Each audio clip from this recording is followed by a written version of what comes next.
Applause.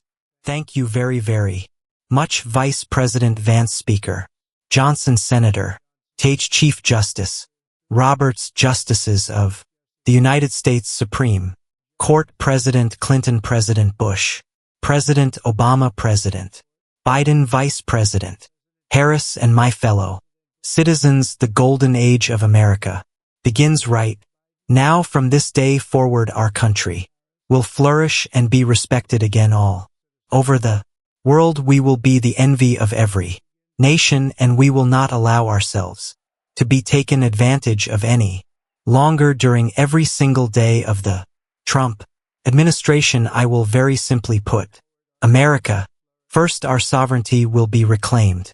Our safety will be restored. The scales of justice will be rebalanced. The vicious, violent, and unfair weaponization of the Justice Department and our government will end, and our top priority will be to create a nation that is proud, prosperous, and free. America will soon be greater, stronger, and far more exceptional than ever before. I return to the presidency, confident and optimistic that we are at the start of a thrilling new era of national success. A tide of change is sweeping the country. Sunlight is pouring over the entire world, and America has the chance to seize this opportunity like never before. But first, we must be honest about the challenges we face.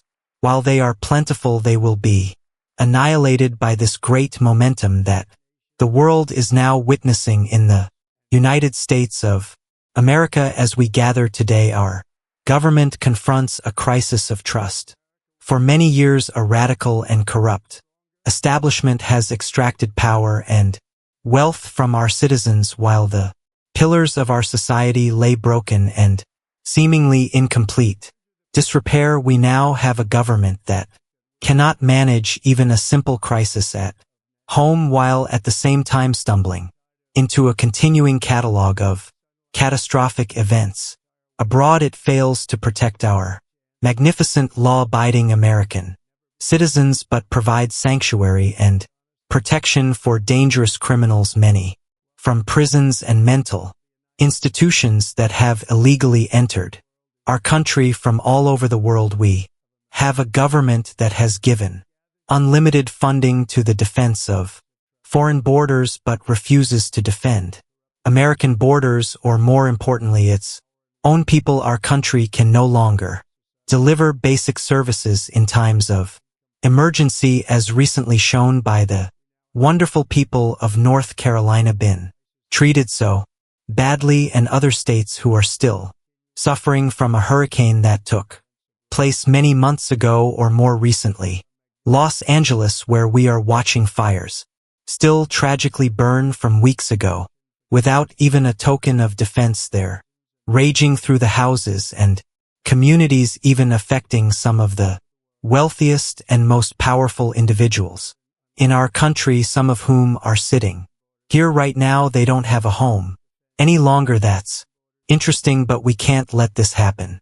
Everyone is unable to do anything about it. That's going to change. We have a public health system that does not deliver in times of disaster, yet more money is spent on it than any country anywhere in the world, and we have an education system that teaches our children to be ashamed of themselves, in many cases to hate our country, despite the love that we try so desperately to provide to them. All of this will change starting today, and it will change very quickly. My recent election is a mandate to completely and totally reverse a horrible betrayal and all of these many betrayals that have taken place, and to give the people back their faith, their wealth, their democracy, and indeed their freedom. From this moment on, America's decline is over. Our liberties and our nation's glorious destiny will no longer be denied, and we will immediately restore the integrity, competency, and loyalty of America's government. Over the past 8 years, I have been tested and challenged more than any president in our 250-year history, and I've learned a lot along the way. The journey to reclaim our republic has not been an easy one, that I can tell you. Those who wish to stop our cause have tried to take my freedom and indeed to take my life. Just a few months ago in a beautiful Pennsylvania felled an assassin's bullet ripped through my ear, but I felt then and believe even more so now that my life was saved for a betrayal and all of these many betrayals that have taken place, and to give the people back their faith, their wealth, their democracy, and indeed their freedom. From this moment on, America's decline is over.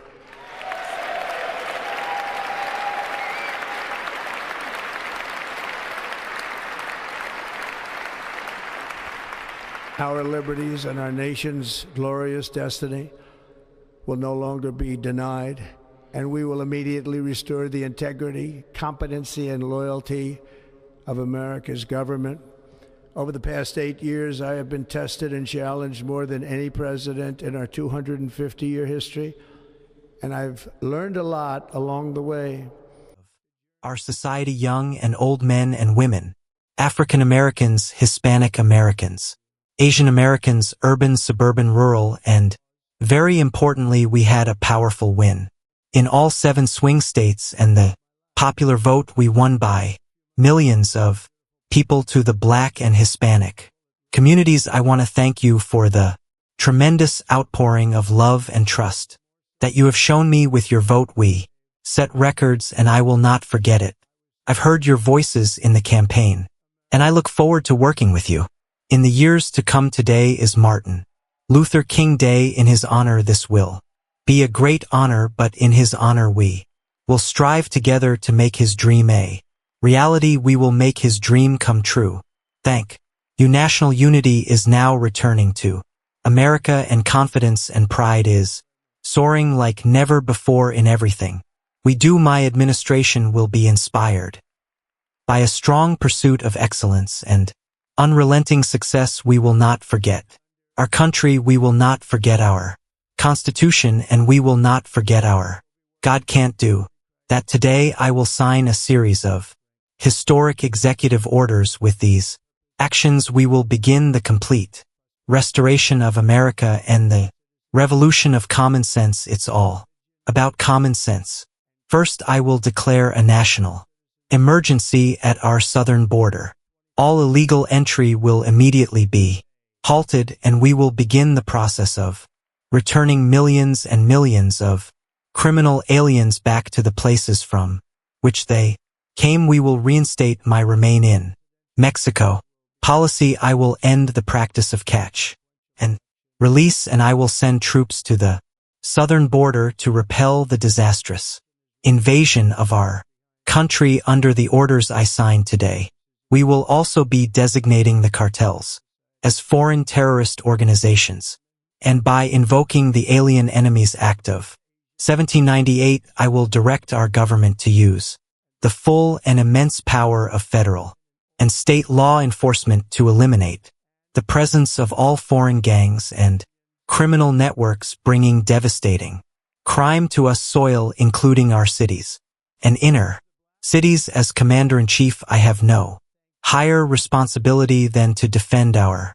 country from threats and invasions, and that is exactly what I am going to do. We will do it at a level that nobody's ever seen before. Next, I will direct all members of my cabinet to marshal the vast powers at their disposal to defeat what was record inflation and rapidly bring down costs and prices. The inflation crisis was caused by massive overspending and escalating energy prices, and this is why today I will also declare a national energy emergency. We will drill, baby. Drill. America will be a manufacturing nation once again, and we have something that no other manufacturing nation will ever have: the largest amount of oil and gas of any country on earth, and we are going to use it. Let me use it. We will bring prices down, fill our strategic reserves up again right to the top, and export American energy all over the world. We will be a rich nation again, and it is that liquid gold under our feet that will help to do it with my actions.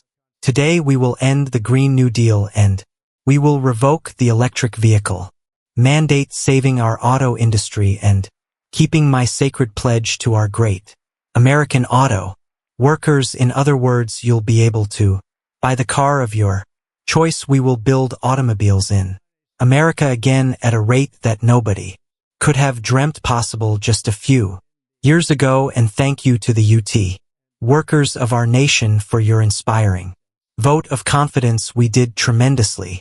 With their vote, I will immediately begin the overhaul of our trade system to protect American workers and families. Instead of taxing our citizens to enrich other countries, we will tariff and tax foreign countries to enrich our citizens. For this purpose, we are establishing the External Revenue Service to collect all tariffs, duties, and revenues that will be massive amounts of money pouring into Treasury coming from foreign sources. The American dream will soon be back and thriving like never before to restore competence and effectiveness to our federal government. My administration will establish the brand new Department of Government Efficiency. After years and years of illegal and unconstitutional federal efforts to restrict free expression, I will also sign an executive order to immediately stop all government censorship and bring back free speech to America. Never again will the immense power of the state be weaponized to persecute political opponents. Something I know something about. We will not allow that to happen. It will not happen again under my leadership. We will restore fair, equal, and impartial justice under the constitutional rule of law.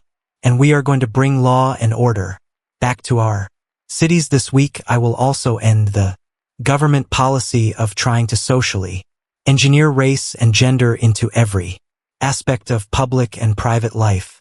We will forge a society that is colorblind and merit-based. As of today, it will henceforth be the official policy of the United States government that there are only two genders, male and female.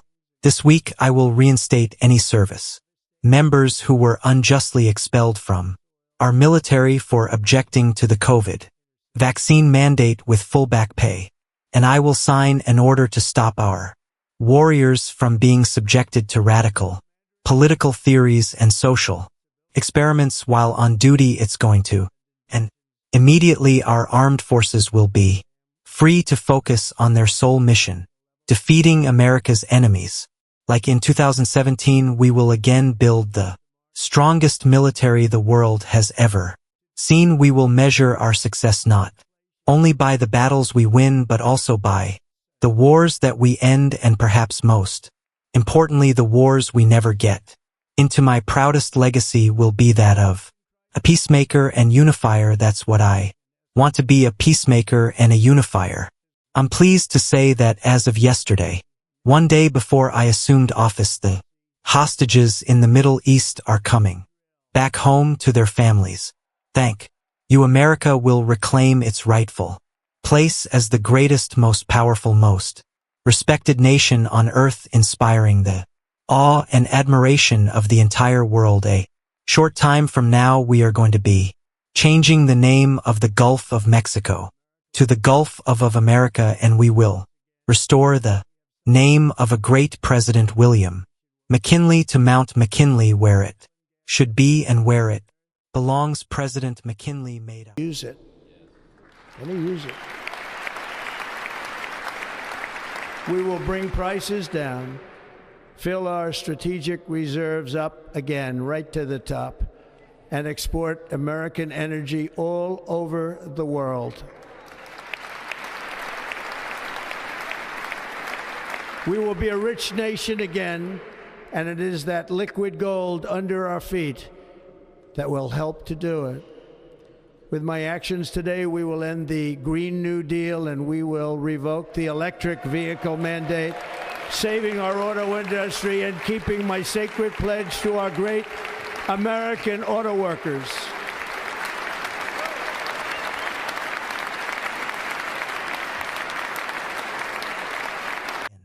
any way, shape, or form, and that includes the United States Navy and above all, China is operating the Panama Canal, and we didn't give it to China, we gave it to Panama, and we're taking it back. Above all, my message to Americans today is that it is time for us to once again act with courage, vigor, and the vitality of history's greatest civilization. So as we liberate our nation, we will lead it to new heights of victory and success. We will not be deterred. Together, we will end the chronic disease epidemic and keep our children safe, healthy, and disease-free. The United States will once again consider itself a growing nation, one that increases our wealth, expands our territory, builds our cities, raises our expectations, and carries our flag into new and beautiful horizons. And we will pursue our manifest destiny into the stars, launching American astronauts to plant the stars and stripes on the planet Mars.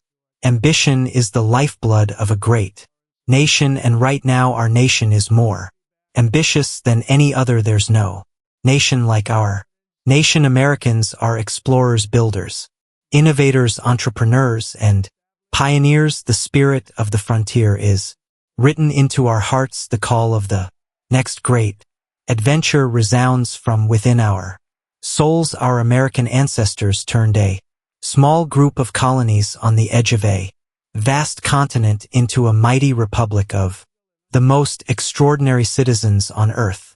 No one comes close. Americans push thousands of miles through a rugged land of untamed wilderness. They crossed deserts, scaled mountains, braved untold dangers, won the Wild West and its slavery, rescued millions from tyranny, lifted billions from poverty, harnessed electricity, split the atom, launched mankind into the heavens, and put the universe of human knowledge into the palm of the human hand. If we work together, there is nothing we cannot do, and no dream we cannot achieve. Many people thought it was impossible for me to stage such a historic political comeback. But as you see today, here I am. The American people have spoken. I stand before you now as proof that you should never believe that something is impossible to do in America. The impossible is what we do best. From New York to Los Angeles, from Philadelphia to Phoenix, from Chicago to Miami, from Houston to right here in Washington, D.C. Our country was forged and built by the generations of patriots who gave everything they had for our rights and for our freedom. They were farmers and soldiers, cowboys and factory workers, steel workers and coal miners, police officers and pioneers who pushed onward, marched forward, and let no obstacle defeat their spirit or their pride. Together they laid down the railroads, raised up the skyscrapers, built great highways, won 2 world wars, defeated fascism and communism, and triumph over every single challenge that they face. After all we have been through, together we stand on the verge of the 4 greatest years in American history. With your help, we will restore America. Promise, and we will rebuild the nation that we love, and we love it so much. We are one people, one family, and one glorious nation under God. So to every parent who dreams for their child and every child who dreams for their future, I am with you. I will fight for you, and I will win for you. We're going to win like never before. Then thank you, thank you, thank you.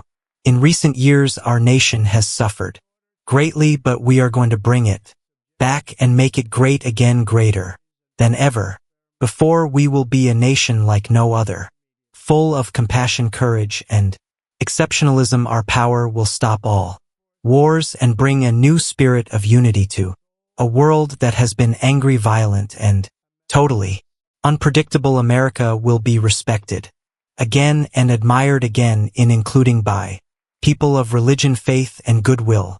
We will be prosperous, we will be proud, we will be strong, and we will win like never before. We will not be conquered, we will not be intimidated, we will not be broken, and we will not fail. From this day on, the United States of America will be a free, sovereign, and independent nation. We will Stand bravely, we will live proudly. We will dream boldly and nothing will stand in our way because we are Americans. The future is ours and our golden age has just begun. Thank you, God. Bless America. Thank you all. Thank you very much. Thank you very much.